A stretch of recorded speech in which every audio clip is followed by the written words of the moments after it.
tu as une possibilité. Alors, tu as une fenêtre qui est très étroite, mais tu as une possibilité.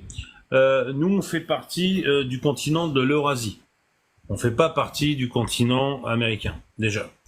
La meilleure solution que la France aurait pour sa négociation, c'est de négocier avec évidemment la Russie, qui est notre allié depuis toujours, de toute façon, et qui a toujours, d'une façon comme une autre, protégé la France.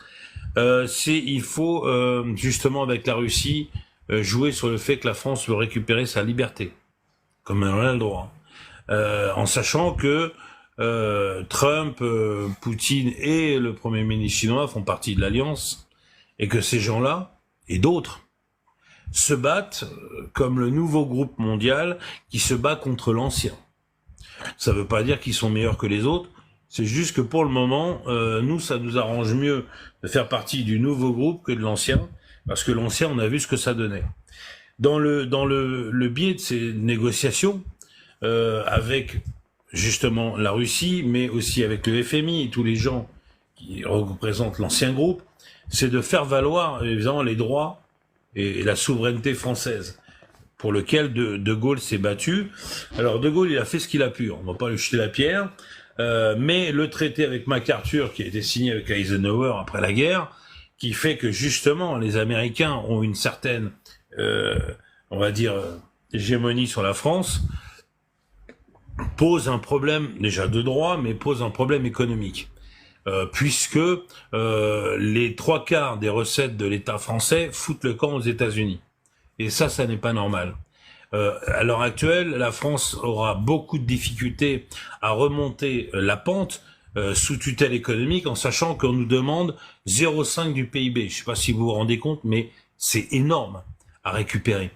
Si nous ne récupérons pas la totalité des sommes qui sont nos recettes, on ne pourra pas s'en sortir. C'est-à-dire qu'au lieu d'avoir 347 milliards de recettes comme on l'a à l'heure actuelle, on en aura 960. On s'en sortira beaucoup mieux, évidemment, avec 960 milliards qu'avec 347. Pour ça, je vais vous donner des exemples concrets.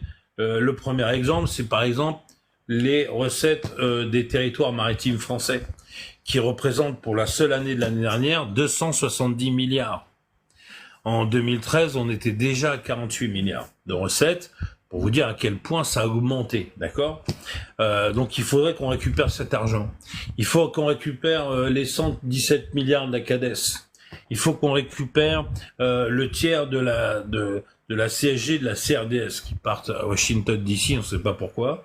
Il y a tout un tas de choses comme ça. Les 45 tonnes d'or qui proviennent des extractions aurifères de la Guyane, qui est un département français, donc qui nous revient à nous, normalement, devrait revenir à la Banque de France, enfin à la France, pas à la Banque de France, et non pas aux États-Unis par le biais de monsieur Rothschild. Donc il y a toutes ces choses qu'il faut absolument rectifier, et qui malheureusement, Bonjour tout le monde. parce que justement, Salut Rachid. les Américains ne nous laissent pas faire ce qu'on veut. Donc c'est ça notre problème.